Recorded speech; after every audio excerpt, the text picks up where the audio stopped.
আসরের দিনে যেন এই দৃশ্য আমাদেরকে না দেখতে হয়, কি অবস্থা হবে একবার একটু ঠান্ডা মাথায় চিন্তা করি, একটু চিন্তা করি আমরা সবাই মিলে।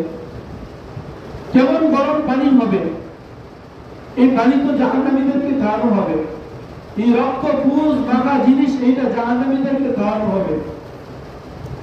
কি করতেছি আমরা, কি জন্য আমাদের সময়টাকে নষ্ট করতেছি? গরমের মতন তো সময়টা নষ্ট হয়ে যাইতেই আছে। কাউকে না কাউকে দুনিয়া থেকে দৈনিক উঠাই দিতেছে। আজরাইল আমাদের মাঝ থেকে কাউকে না কাউকে উঠাই দিতেই আছে। আমাদের এলাকায় না হোক পাশের এলাকা আছে, আমাদের এই ইউনিয়নে না হোক পাশের ইউনিয়নে আছে, থানার ভিতরে না হোক পাশের থানায় আছে, জেলার ভিতরে না হোক অন্য জেলায় আছে, কাউকে না কাউকে দুনিয়া থেকে উঠাই দিতেছে। কি হবে আমাদের অবস্থা বলেন?